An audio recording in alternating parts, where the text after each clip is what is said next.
actually. Very high resolution black and white stock, Polaroid stock. And we would develop those, and then they would go away to be printed, and the photographs were then stuck on glass, because we had a terrible depth of field problem with the sort of stuff that we were using. And so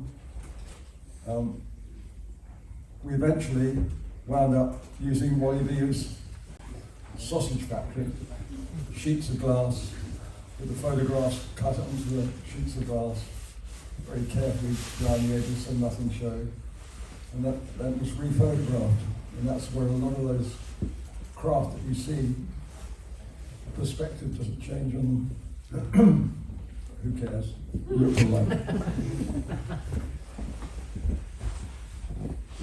I was 9 years old when Series 1 was broadcast, and I thought the whole visual effects and everything was absolutely fantastic for me as a 9-year-old. So you were talking at the beginning of the session about the techniques you were using for doing the effects. Were they things that you'd done on 2001, or were they new techniques that you developed for this series? Partly on 2001. My mentor was a chap called Les Bowie, Yeah. who's pretty good, and he taught me a lot of things. And on 2001, the bass, I in homage used that sort of bass format bass as the bass for Moonbase Alpha. It wasn't the same as the 2001 one, but it was in homage, so similar. That's wonderful. Oh, look at that. It's a heavy crop for you.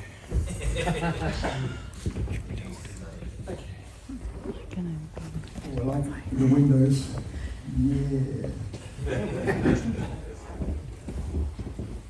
Totally impractical, but there we go. Hi Brian. Where did the fuel go? Good question. Did you, talking about the architecture of Moonbase Alpha, did you take any inspiration at the time from the concrete monstrosities that existed in Slough, some of which have gone now, like the bus station? Because those buildings always reminded me of Moonbase Alpha. The Axlow trading estate. Oh, no, not the trading estate. This was in the centre of the town. There were some concrete buildings there. It always reminded me of Moonbase Alpha. I just wondered if that maybe had influenced you. No? I just copied 2001 really in a way.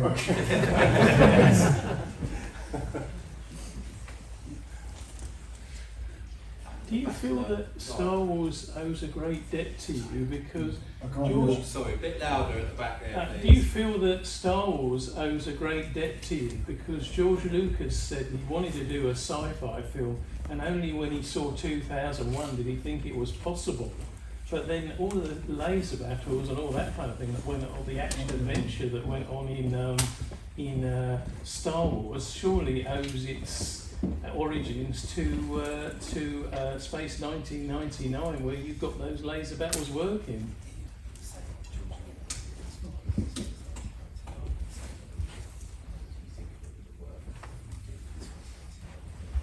oh, well, when we were on Space 1999, Peter Beale from 20th Century Fox called me and said he'd like to come down to the studios and see what we were doing. And he was going to bring some people with him. And he brought an English effects man called John Steers, and he brought 2 Americans. The 2 Americans asked me all sorts of questions. Why was I doing it multiple exposed? Why wasn't I using motion control? Why wasn't I doing this? Why wasn't I doing that? And that turned out to be George Lucas and Gary Kurtz. And George asked me if I would do the first of a series of films. He was going to make 9 of them, and it was called The Star something or other. And I said, yesterday I just signed with Jerry Anderson to do the second series of Space 1999, and I couldn't go back on that. And I'm really glad actually, because I'm not sure I would have done very well with the first Star Wars, but the second one with Empire. We got it all together then. Well, there we go. There was someone back left, I think. Yeah, sorry. Another 2001, obviously. I'd read that that Kubrick wasn't very happy with Space 1999. And is it true that he tried to stop it from airing? Did you ever hear that story? Because something I'd heard over the years, but he wasn't. That he thought that it was too much visually, and also being 1999 before 2001. I just wondered if you'd ever heard that story. No. Not heard that. Doesn't surprise me. Journalists will write anything, won't they?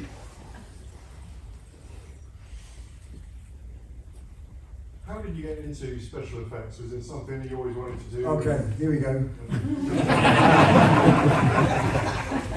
I left school with one O-level, which was art, and I just scraped through on that.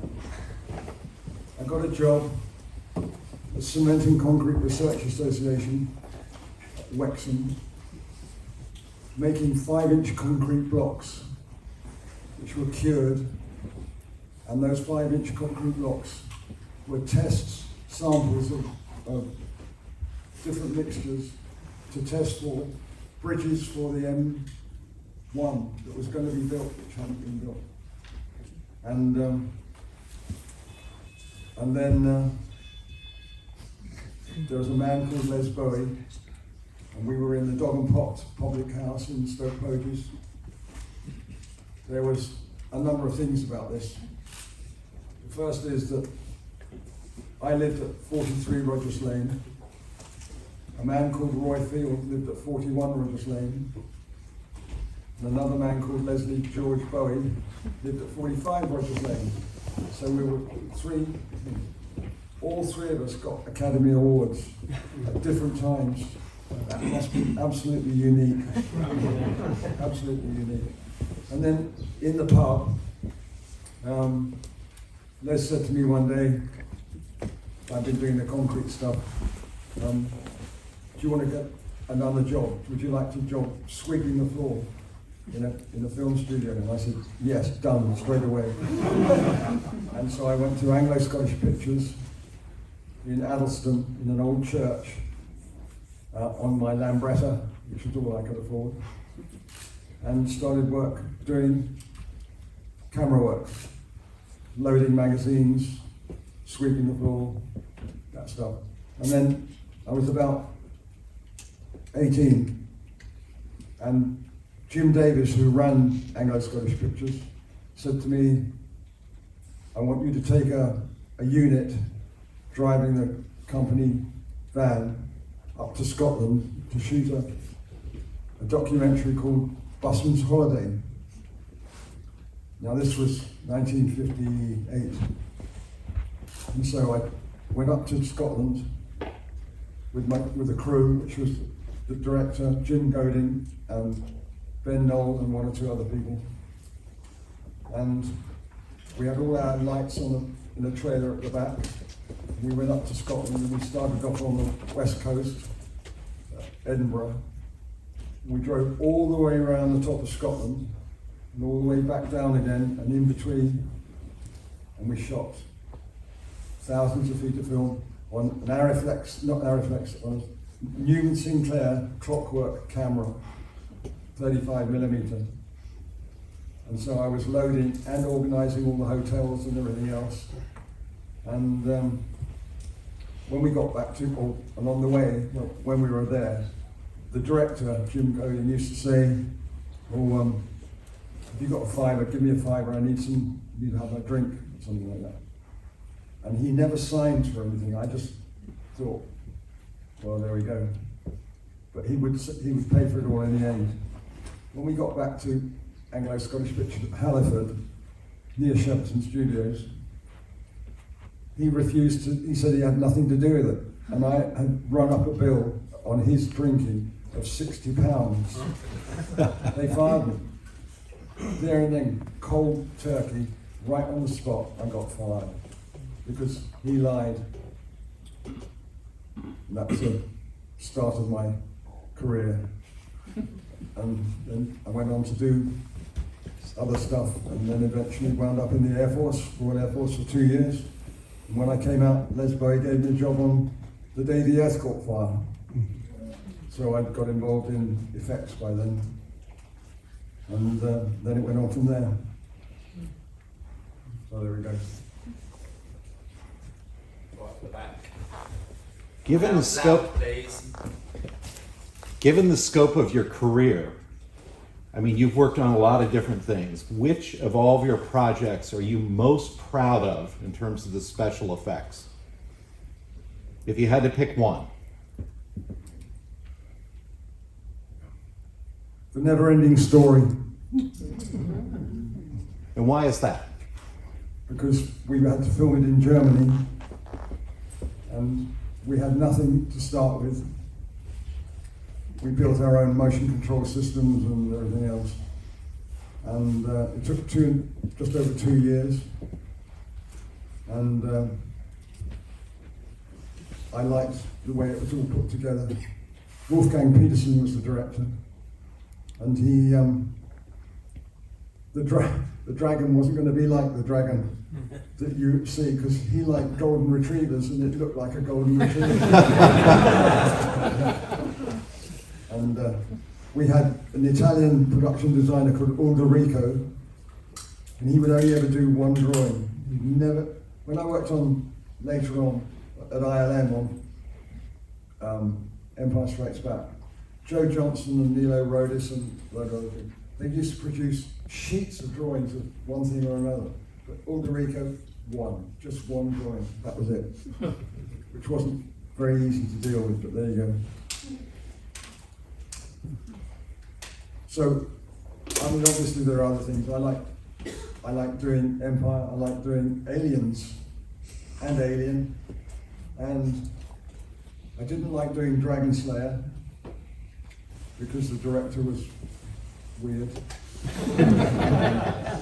But on Dragon Slayer, Phil Tippett did the most amazing dragon animation, really great stuff.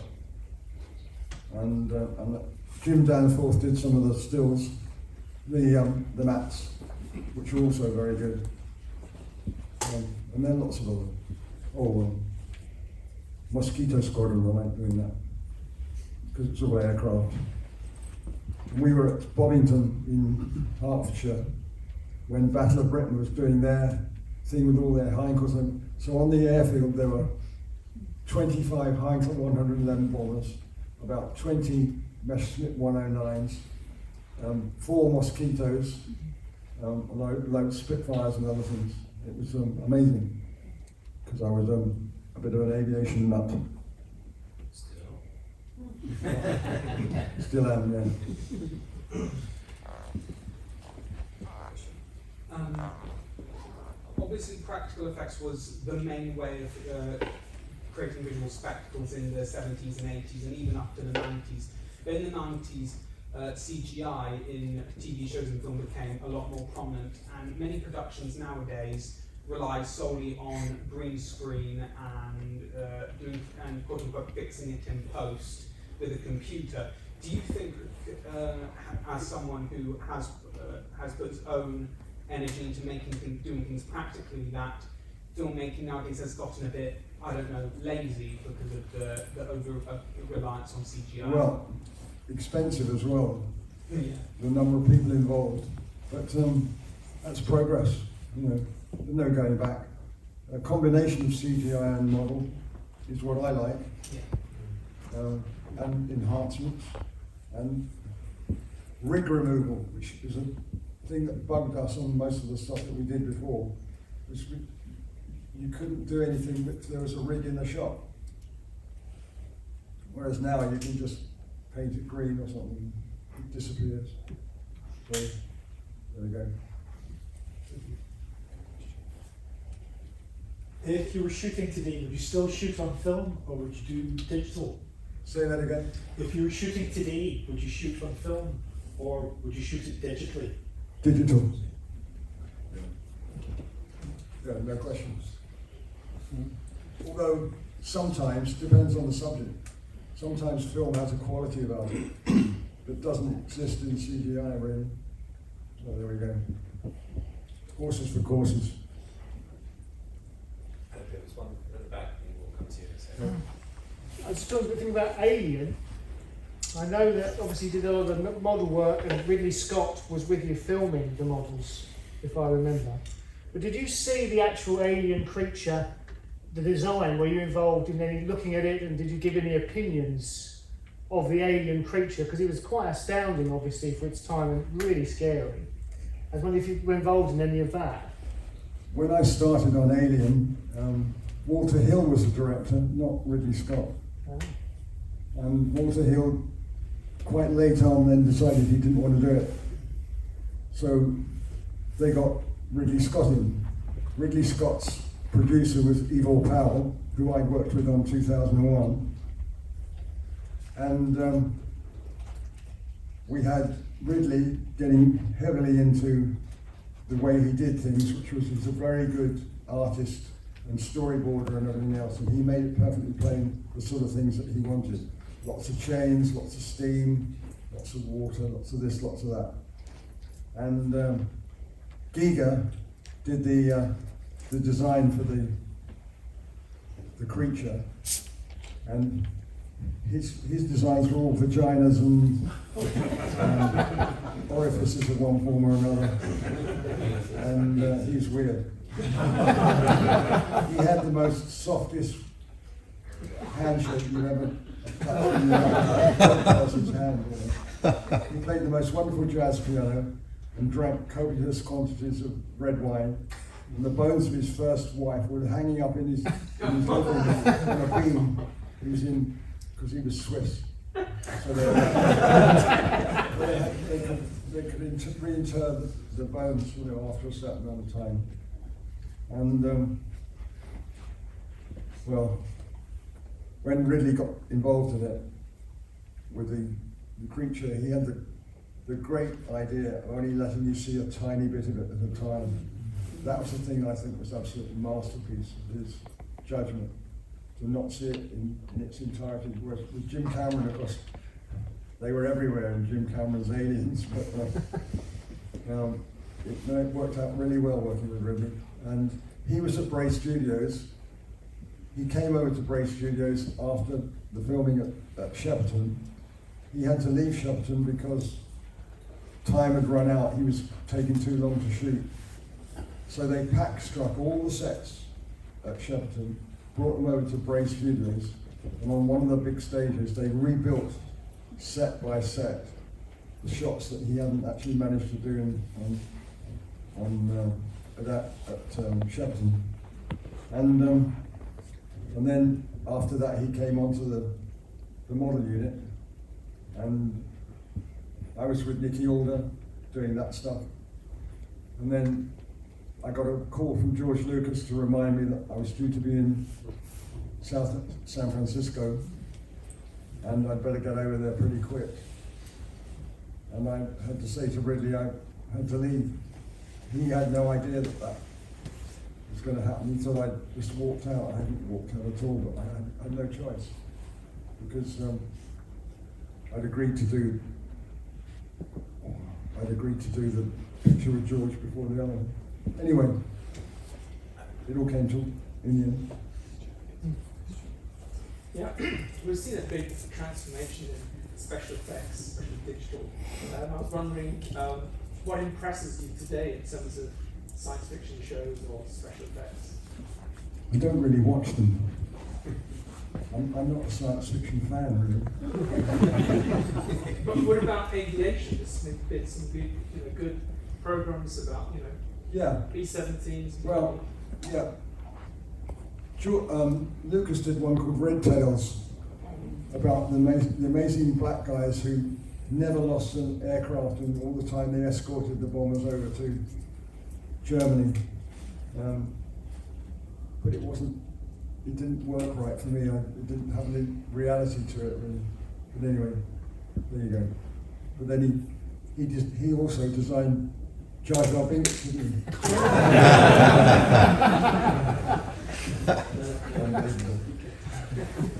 It's the same man. What would you say was your most challenging special effect that you had to create?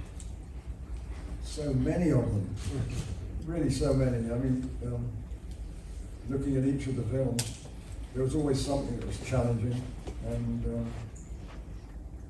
there we go. I can't say any more than that, really. There's too many. Thank God I had a good team of people at the time. Yeah, the first season of Space 1999, I think one of the big successes about the effect shots was the lighting on the models. And I'm just wondering, do you have anything to say about how you chose how to light the models? Because it was spectacular. It made the models look so good.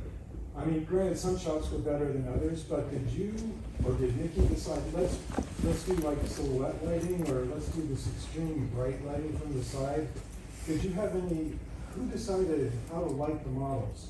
We just lit them as required by the the storyboard. Okay, just like direction of light is from this direction. Because we used we shot at very slow speeds, so we could use lamps with open Fresnels on them, so you got a very clear shadow, and we were only shooting about 2 frames, about 2 seconds per frame. To get the depth of field. The depth. The lighting was spectacular, thank you. Well, Nikki was very good at it too. So we're ever so slightly over time, so if there's a final question from someone that's not asked one yet that would like to, this is your chance. Brian, you did a few years ago talk about a book that you were working on. Oh no, I've given up on that. Oh, good to hear that. I'm thinking about doing a series of sound things rather than writing a book. Okay, that would be nice. Yeah, give that a go. Yeah, in go my for it. retirement. There we go.